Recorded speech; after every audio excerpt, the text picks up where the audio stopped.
Selamat malam kepada kita semua. Kita bertemu lagi dalam Video Nights dalam satu siri pendidikan kesihatan, yaitu bertemakan menang kesihatan ataupun dalam bahasa Inggrisnya Win Wellness. Jadi malam ini saya akan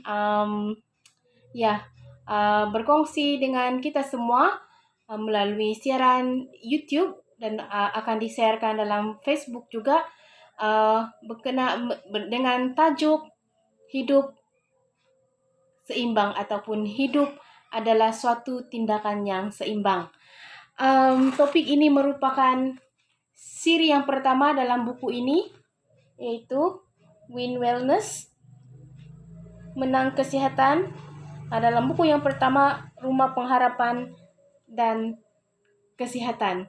Dan Anda semua akan diminta untuk menjawab satu Google Form dan menjawab beberapa kuis untuk melayakan Anda mendapat sijil bagi ke semua topik ini dan di mana Anda telah menyelesaikan semua topik. Saya ingin memulakan topik saya pada malam ini dengan menceritakan seorang yang bernama Stan Zandel, yaitu seorang lelaki yang kacak dan tegap, seorang jutawan pada usia 56 tahun.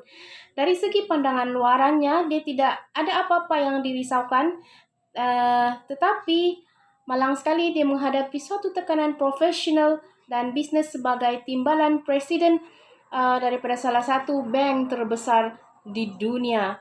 Bersama dengan tekanan dan keresahan yang memuncak, datang pelbagai penyakit kepada beliau, datang ulcer, kemudian disusuli dengan jantung, artristik dan juga kanser. Jadi, saudara dan saudari, seperti mana orang lain, Zandel menyadari bahwa dia hampir terlambat kerana membayar nilai yang tinggi untuk sebuah kejayaan.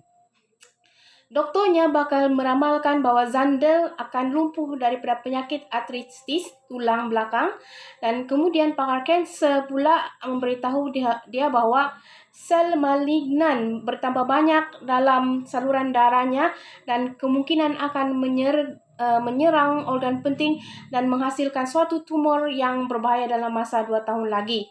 Jadi dalam keadaan yang depresi, Zandel menyadari bahwa hidupnya sedang dalam keadaan yang surut.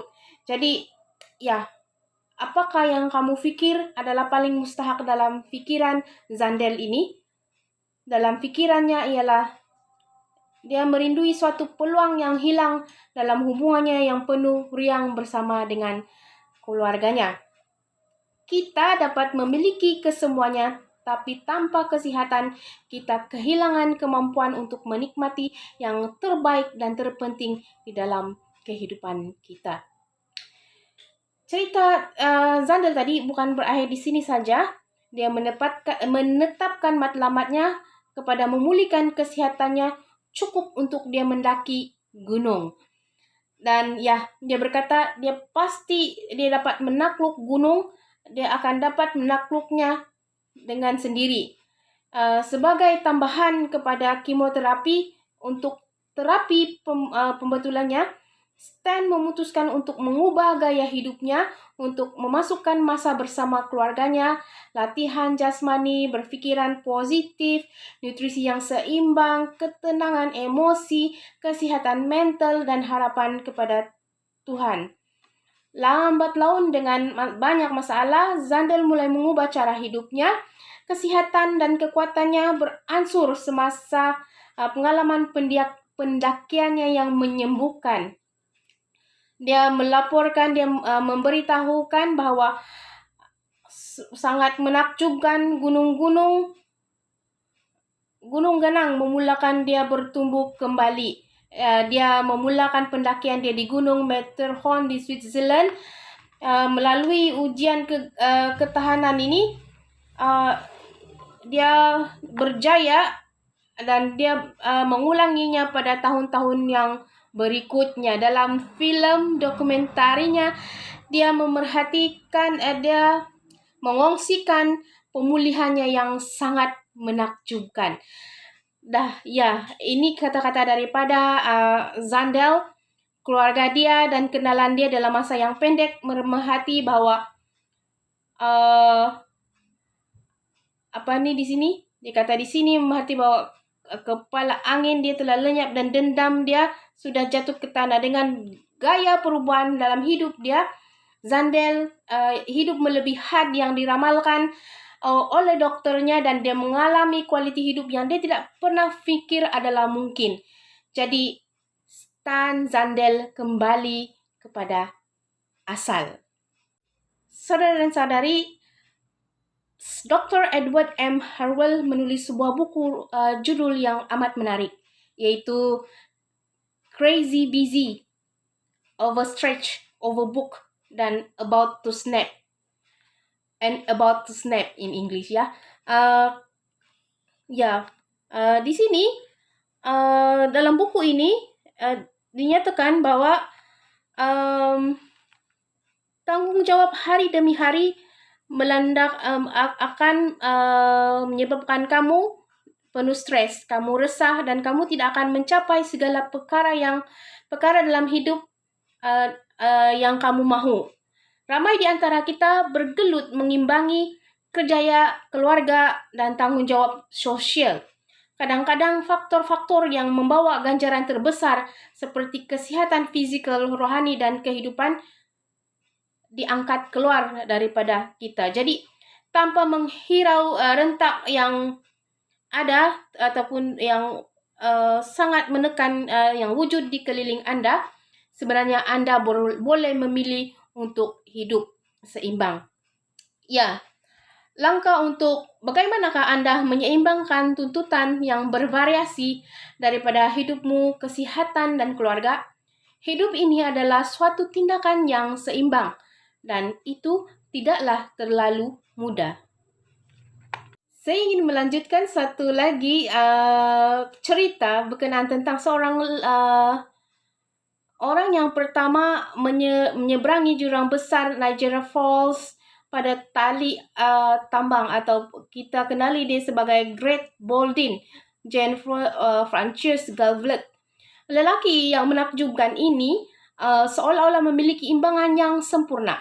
Pada Jun 30, 1859, Baldwin berjaya menyeberangi air terjun itu di atas tali Manila 3 inci direntang dari tebing Afrika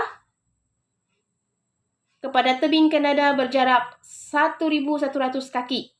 Sementara dia mengambil 20 menit menyeberangi sungai Niagara yang menderu, 25,000 penonton memerhati dengan nafas yang tertahan. Separuh jalan dia menyeberangi sungai dengan tenang. Dia duduk, melantarkan dirinya pada belakangnya dan meletakkan kayu pengimbang pada dadanya sebelum bangun untuk melanjutkan penyeberangannya. Apabila dia menghampiri tebing Kanada, dia mengejutkan orang ramai dengan membuat kuak ke belakang di atas tali timbang. Dan pada penyeberangan menyusul seterusnya, Baldwin mengadakan agenda lain seperti berjalan menggunakan kaki-kaki dan menyeberangi atas sebuah basikal. Dia juga menolak sebuah kereta sorong yang berisi sebuah dapur besi yang kecil menyeberangi gaung itu. Semasa perjalanan menyeberang ini, dia menyalakan dapur dan memasak telur dadar yang dihulur kepada para penumpang di atas perahu. Jadi, bagaimanakah pejalan tali tambang melakukannya? Ada orang bertanya kepada seorang pejalan tali tambang yang terkenal, apakah rahsia meniti tali? Responnya adalah, rahsianya adalah memandang ke arah yang Anda tujui. Biasanya kamu pergi ke mana matamu tertuju. Jadi demikianlah juga hidup, tetapkan matamu pada tujuan. Matlamat yang lebih tinggi adalah hidup seimbang. Pencapaian Baldwin amat menakjubkan. Tapi untuk seorang lelaki dan wanita, anak laki-laki atau perempuan mampu melakukan adegan tali tambang dalam hidup pribadi setiap hari adalah lebih bernilai. Ini melibatkan keseimbangan kesehatan mental, rohani, fizikal, dan hubungan. Sebuah matlamat yang amat mencabar untuk kita semua. Jadi ya, kita akan melihat beberapa dimensi kehidupan yang seimbang yang kita sering lupakan dalam gaya hidup kita yang amat pantas dan sibuk ini. Oke, mari kita lihat dimensi kehidupan yang seimbang untuk gaya hidup yang lebih baik, untuk mengimbangi kehidupan kita yang pantas serta sibuk gila ini. Oke, yang pertama ialah tidur. Tidur adalah suatu tindakan yang seimbang. Jadi, ada satu kajian menunjukkan bahwa 80% populasi Amerika adalah kekurangan tidur secara kronik, dan sehingga 25% kanak-kanak Amerika menderita daripada masalah tidur. Jadi, sebenarnya kekurangan tidur amat mempengaruhi kualiti hidup dan hubungan kita. Kekurangan tidur akan mempengaruhi hormon kita, dan kekurangan tidur akan menyebabkan kita jatuh sakit dan mudah dijangkiti oleh bakteria, dan badan kita akan gagal untuk mengekal suhu tubuh badan, dan ya, kita boleh mati dalam tempoh 3 minggu sekiranya kita tidak mempunyai tidur yang mencukupi. Jadi, kita mau belajar berhenti daripada stres kita? Yesus berkata, mari kita bersendirian dan kita rehat sementara. Tips yang pertama, saudara dan saudari, ialah tidur. Dan tips yang kedua ialah dalam adegan pengimbangan kehidupan ialah makan betul. Makan bagi betul. Jadi, kajian daripada Kanada atas data 52 negara mendapati bahwa 35% serangan jantung di dunia ini adalah akibat daripada makanan yang kaya dengan makanan digoreng, makanan ringan, bergaram, dan daging. Bekas pakar bedah utama Amerika Syarikat, Everett Koop, menyatakan 2/3 daripada penyakit rakyat Amerika adalah berkaitan dengan pemakanan mereka. Jadi, institusi Rush for Healthy Aging melaporkan bahwa responden yang memakan cukup sayuran yang dipenuhi nutrien menunjukkan 40% penurunan mental yang kurang dibanding mereka yang memakan sedikit ataupun tiada sayur. Jadi, para responden yang memakan banyak sayuran berdaun hijau menunjukkan tahap fungsi otak mereka menakjubkan yang dikaitkan dengan orang yang 50 tahun lebih muda daripada mereka. Hebat, bukan? So, mari kita makan dengan betul. Dan yang ketiga di sini ialah kita harus melakukan senaman secara konsisten. Kita harus melakukan senaman secara konsisten. Berjalan 30 minit sehari akan mengurangkan risiko serangan jantung sebanyak 50%. Dan mengurangkan risiko kanser, mengurangkan secara mendadak kemarahan, kelelahan, dan tekanan.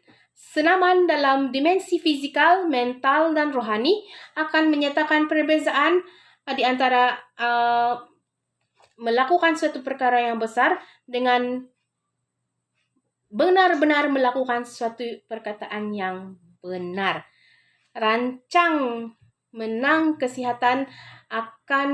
Rancangan ini, Win Wellness, ataupun rancangan kesihatan, Menang Kesihatan, akan menolong Anda mencapai matlaman senaman Anda dan membawa kepada keseimbangan ke dalam hidup Anda. Jadi, yang keempat ialah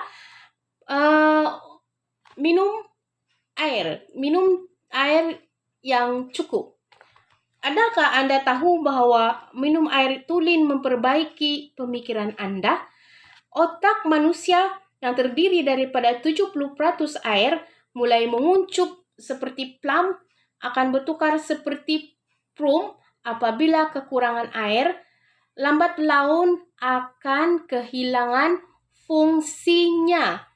Jadi, minum air 6 hingga 8 gelas air tulen setiap hari adalah mustahak untuk fungsi otak dan juga boleh pada masa yang sama menghalang serangan jantung dan menolong fungsi buah pinggang, mencantikkan kulit, dan menolong membersihkan bahagian dalaman tubuh.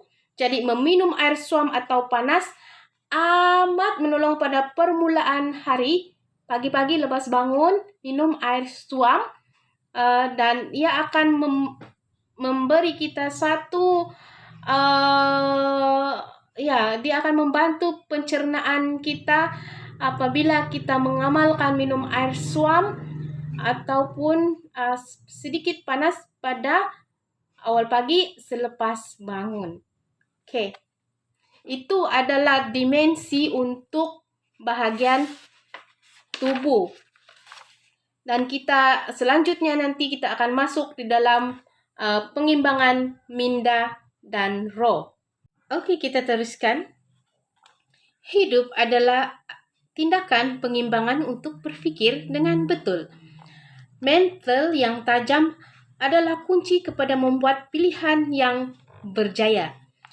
Otak kita dipengaruhi untuk baik buruk oleh rentak kehidupan kita dan oleh satu hentaman media yang tidak henti-henti, oleh pilihan kita untuk melakukan jasmani dan atau tidak, atau makanan yang kita pilih. Jadi bagaimana kita berpikir dengan jelas dan membuat pilihan berdasarkan fakta dan bukan perasaan ataupun angan-angan semata-mata. Jadi, bagaimanakah saya menggunakan otak saya untuk membuat pilihan yang sukar dan bukan sekadar mengambil jalan yang senang? Adakah saya mengekalkan ketajaman mental yang menjadi rahsia kepada membuat pilihan yang berjaya dan mengekalkan otak saya yang tajam dan aktif? Renungkan pertanyaan-pertanyaan ini sementara kamu memfokus kepada hidup yang lebih baik dan seimbang. Jika kamu membuat pilihan yang efektif, berpikiran jelas, dan memiliki mental yang tajam, kamu harus minum air yang cukup, berolahraga, cukup tidur, dan juga makan buah dan sayuran. Ya, saudara dan saudari, kita boleh berubah daripada dikuasai oleh otak bawah kita. Otak bawah. Di mana otak bawah ini di mana tempatnya perasaan, nafsu, dan naluri yang unggul, kita dikuasai oleh otak kita yang tinggi. Yang mana adalah pusat kuasa untuk memilih dan memikir. Otak bawah dikuasai oleh otak yang lebih tinggi untuk memilih dan berpikir. Otak yang seimbang serta sehat, di mana yang di sini nih berkuasa untuk menutup pikiran yang negatif dan membuka pikiran positif yang menghasilkan kesehatan.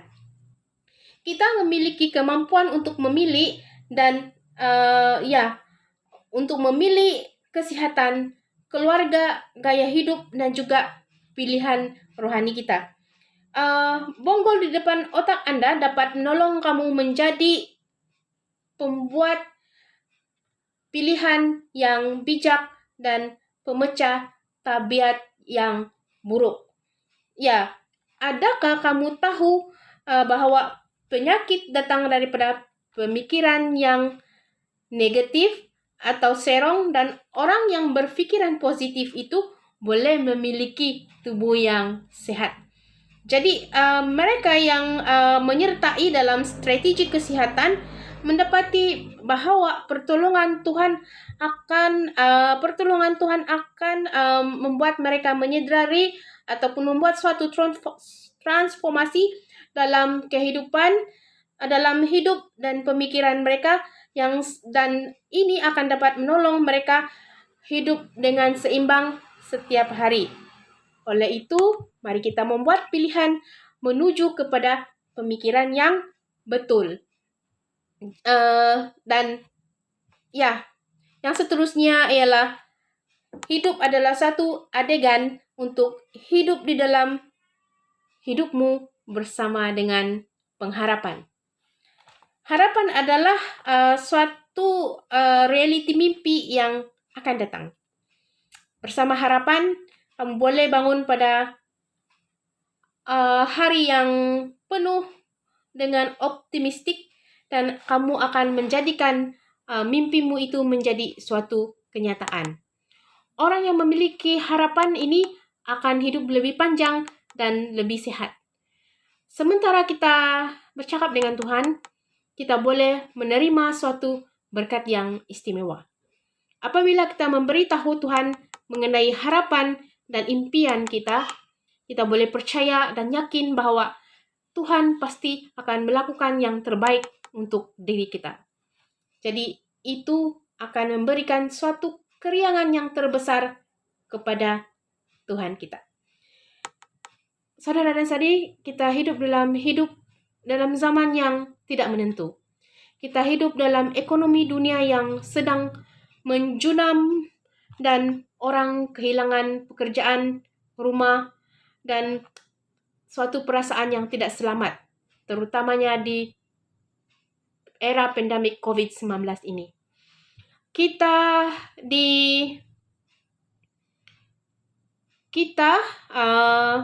berada dalam zaman yang penuh dengan pancaroba. Tapi ya, kita berada di tengah-tengah cerita. Tapi Tuhan menceritakan kepada kita penghujung cerita tersebut. Pandangan di luar memang amat menyeramkan. Tetapi pandangan ke atas penuh dengan pengharapan. Sudah tiba masanya kita bercakap tentang harapan di dalam dunia yang tidak mempunyai harapan. Baik, kita lanjutkan. Tadi kita sudah mendengar tentang ada dua dimensi yang kita sudah dengar tadi. Yang pertama, dimensi tubuh. Yang kedua, minda dan roh kita. Dalam minda dan roh, kita telah mendengar mengenai bagaimana berfikir dengan betul. Dan yang kedua ialah bagaimana kita mempunyai suatu pengharapan. Dan dimensi yang ketiga yang saya ingin bawakan pada malam ini ialah hubungan. Bagaimana hubungan ini dapat membantu kita dalam agenda ataupun tindakan pengimbangan untuk hidup dalam keadaan yang seimbang. Hubungan adalah agenda pengimbangan untuk mengutamakan masa kita. Agenda pengimbangan yang seterusnya ialah tindakan pengimbangan yang seterusnya ialah mengutamakan masa kita. Tuhan membentuk manusia hidup dalam keluarga yang sehat, supaya semua individu dipelihara dan memelihara orang lain. Kita kembali kepada cerita mengenai Zandel tadi. Mengenai cerita Zandel yang mengilustrasikan tentang kepentingan keluarga.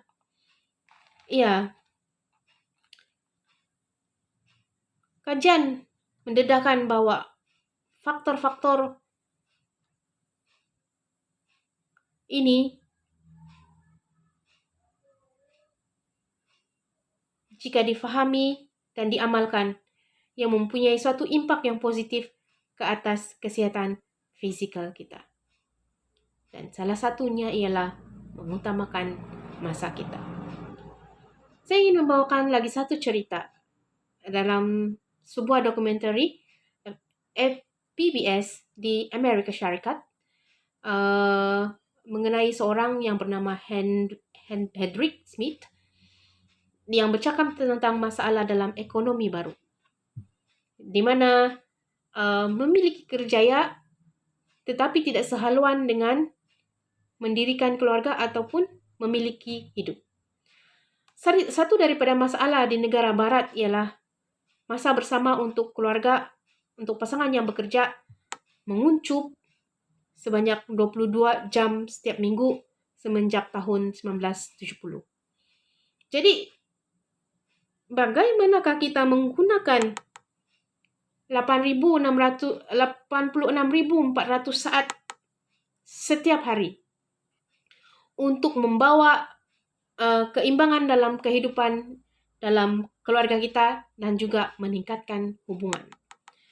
Seringkali kita kesuntukan masa sebelum kita dapat melakukan semua yang kita sudah senaraikan. Hari-hari kita sangat padat.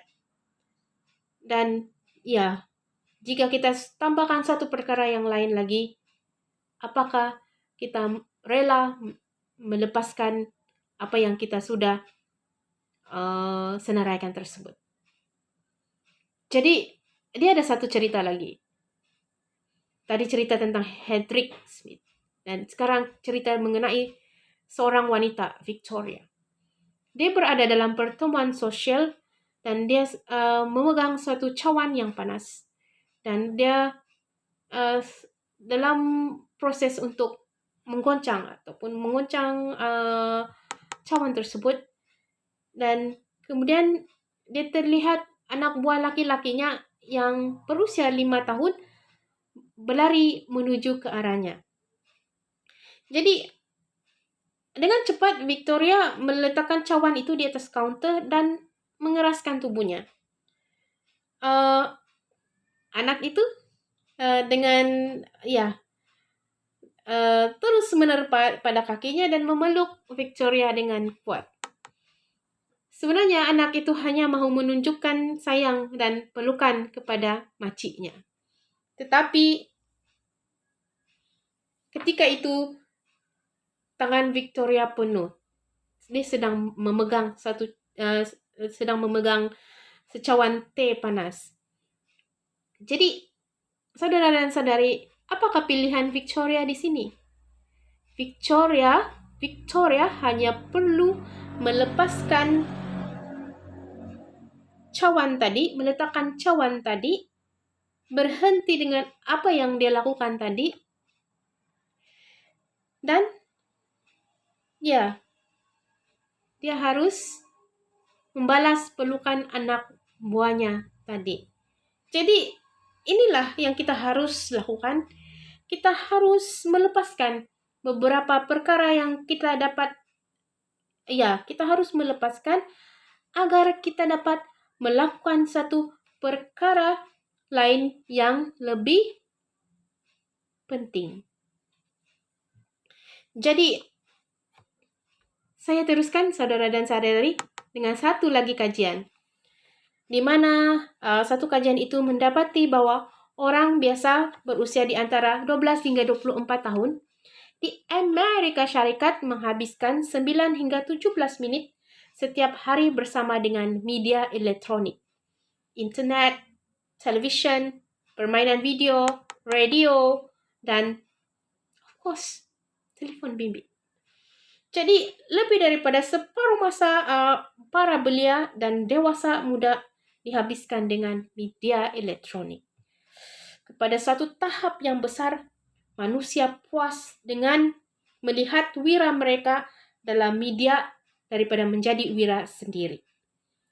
Menonton sukan daripada bersenam.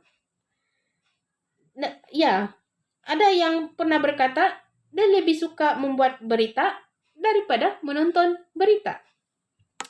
Jadi, dalam kebanyakan negara barat, sebenarnya bukan negara barat saja, malah di Malaysia juga, kanak-kanak yang semakin bertambah setiap tahun, tidak ada hubungan dengan ibu bapa mereka, dan para guru, tidak ada hubungan dengan ibu bapa mereka, dan masyarakat mereka. Ibu bapa sibuk, kanak-kanak serta remaja juga sibuk, dan tidak ada masa untuk keluarga. Itu di Amerika, dan adakah tren ini juga akan berlaku dalam masyarakat kita? 1.500 kanak-kanak yang di sekolah yang ditanya, apabila ditanya mereka soalan, apakah yang mereka inginkan dalam keluarga bahagia? jawaban mereka ialah mereka ingin melakukan perkara bersama. Jadi, keluarga sepatutnya merancang jadwal lebih banyak masa untuk bersama dengan keluarga. Makan bersama lebih kerap, akan dapat memupuk pemakanan yang lebih baik untuk anak-anak dan juga meningkatkan kejayaan akademik dan juga dapat mengurangkan kadar jenayah. Jadi apabila keluarga bersama, komunikasi juga akan menjadi lebih baik.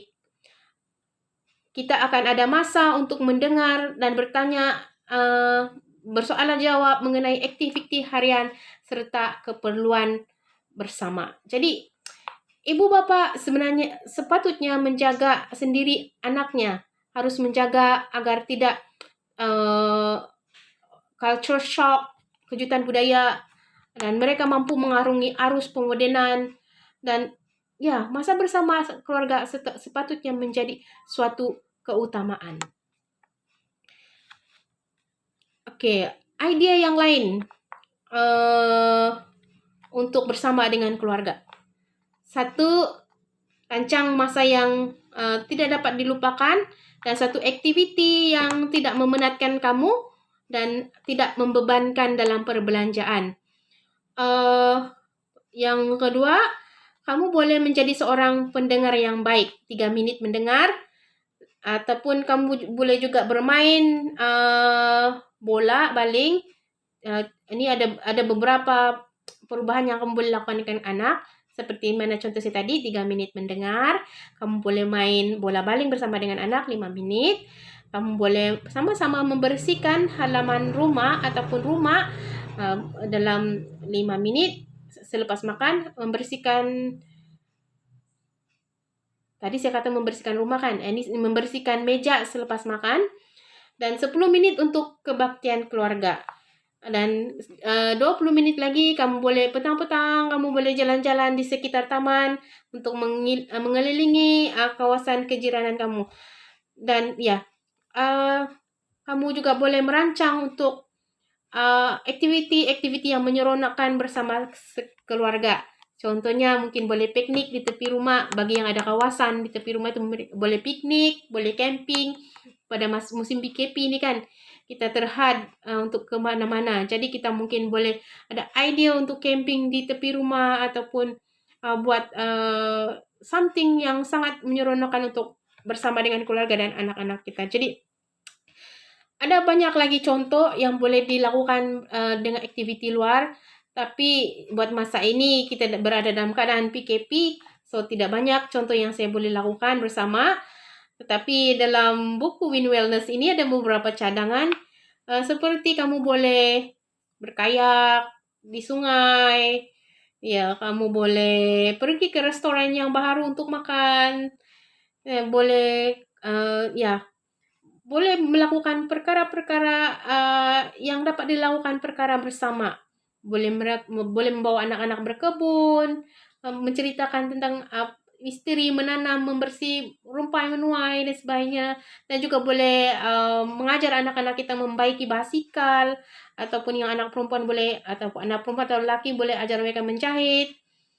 Dan macam-macam aktiviti yang kita boleh lakukan. Jadi, ya, dan sudah tentunya selain daripada aktiviti itu, kita harus meletakkan Tuhan sebagai utama ataupun sebagai utama ataupun priority dalam kehidupan kita. Jadi Tuhan dan keluarga itu adalah suatu yang amat penting dan utama. Masa yang diluang bersama keluarga itu adalah satu pilihan dan adalah baik untuk mengutamakan keluarga, termasuklah membaca firman Tuhan dan berkomunikasi dengan Tuhan bersama dengan keluarga dan memuji ataupun berkongsi keperluan memuji dan mengongsikan firman Tuhan bersama dengan keluarga. Ya. Jadi tips dia di sini ya saudara-saudari untuk keseimbangan hidup ialah masak. Mengekalkan hubungan dengan orang lain. mempunyai masa untuk keluarga, mempunyai masa untuk Tuhan, dan yang seterusnya ialah kita mempunyai masa untuk mengekalkan hubungan dengan orang lain dan menolong mereka yang memerlukan. Menurut John Donne, tidak ada orang sebuah pulau. Tidak ada orang sebuah pulau. Tidak, maksudnya di sini tidak ada orang sebatang kara. Jadi kita sebenarnya memerlukan di antara satu dengan yang lain. Kita perlu sokongan di antara satu dengan yang lain. Walaupun kadangkala kita ini selalu dan kita jarang mendengar tangisan.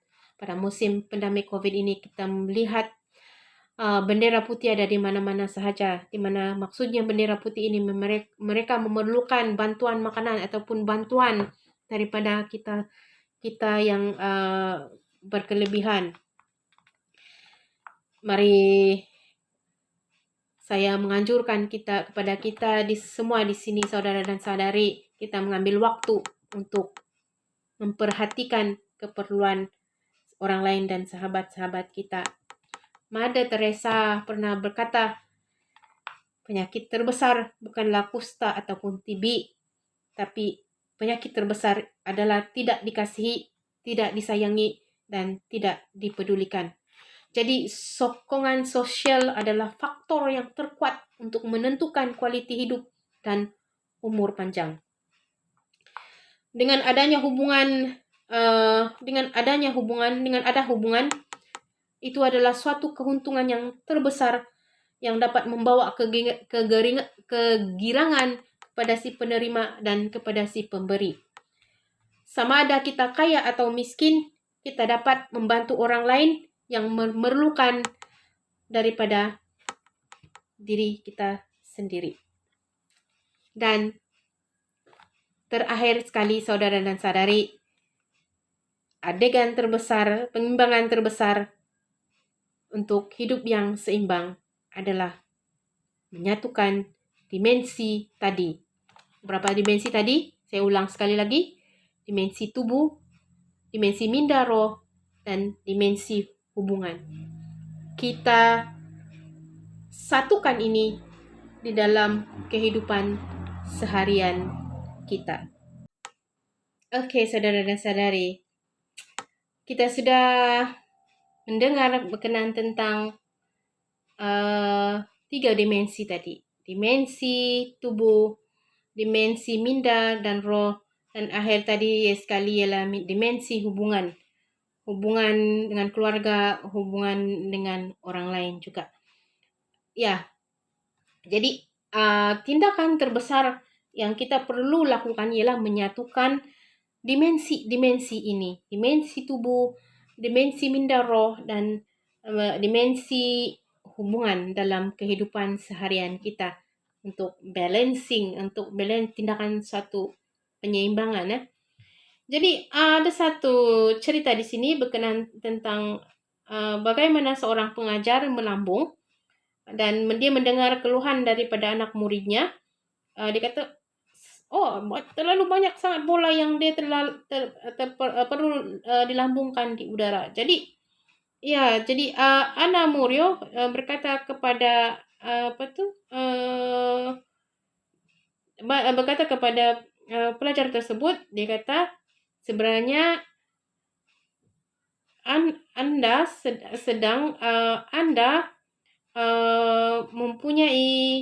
Anda dibelenggu oleh masa serta keadaan yang kacau bilau ketika melambung.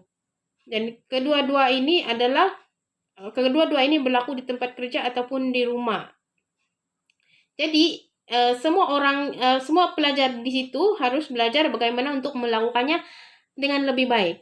Maksudnya di sini ketika dia mengajar pelajar mereka semua tidak dapat mengimbangi bola tersebut karena mereka mempunyai suatu keadaan stres atau tekanan, sama ada mereka berada di tempat kerja ataupun di rumah, dan mereka harus belajar mengimbangi bola yang mereka lambung itu dengan lebih baik.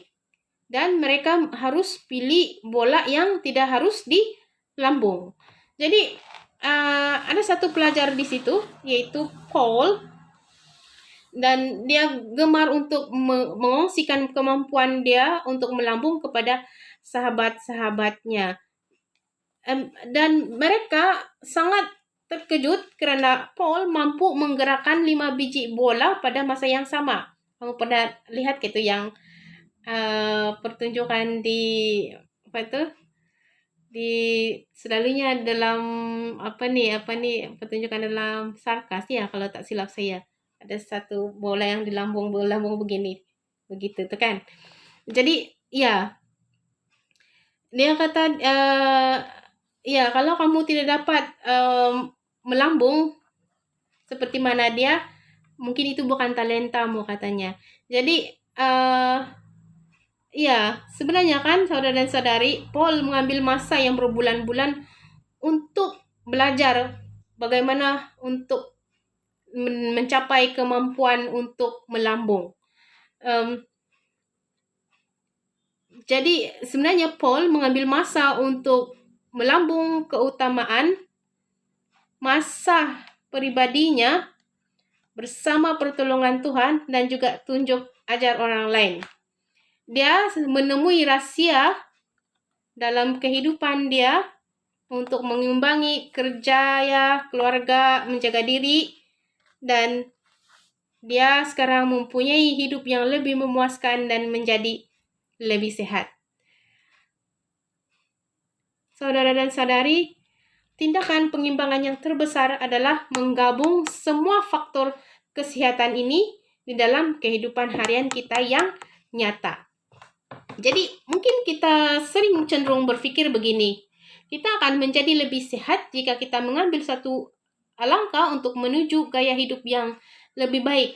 Yaitu mungkin pertama yang kita pilih ialah kita makan dengan betul. Kita hanya makan dengan betul. Atau kita hanya bersenam setengah jam sehari. Tapi tahukah saudara dan saudari, adakah satu komponen ini sudah cukup? Apa kata kalau kita gabungkan makanan yang sehat, senaman yang sederhana, minum 6 hingga 8 gelas air, mendapat udara yang bersih, dan pancaran matahari setiap hari, sentiasa positif, dan mengusaha hidup penuh harapan, menunjukkan kasih sayang, merasa dihargai, sentiasa riang, dan memiliki hubungan yang sehat dengan keluarga atau sahabat. Anda tidak akan percaya, Anda akan mengalami pengalaman. Wow. Betapa besar bezanya yang kita akan alami. Apabila kita menggabungkan kerja, keluarga, kesehatan, kepuasan pribadi, dan pertumbuhan rohani bersama, dan faktor-faktor ini berinteraksi seperti balingan bola tadi, kamu akan mempunyai penggandaan dan bukan penambahbaikan. Penggandaan ya, bukan penambahbaikan. Jadi ya, ini adalah suatu sinergi yang menguntungkan dan kehidupan yang lebih panjang serta lebih bahagia yang menakjubkan, dan ini akan dapat mengurangkan masalah perubatan, lawatan dokter ataupun pengambilan pil ubat-ubatan. Sinergi di sini ialah suatu perkataan yang menarik yang berarti keseluruhannya lebih besar daripada jumlah semua bahagiannya. Sebagai contoh, solo biola ataupun solo biola ataupun abohi amat manis dan merdu. Tetapi apabila seorang konduktor yang berkebolehan memimpin alat bertali, alat tembaga, alat tutupan, dan alat dipukul dalam musik yang harmoni, ia akan dapat menggegar bumbung dan memenuhi jiwa kita. Alkitab berkata, kamu akan mengejar musuhmu, 5 di antara kamu akan mengejar 100, dan 100 di antara kamu akan mengusir 10.000.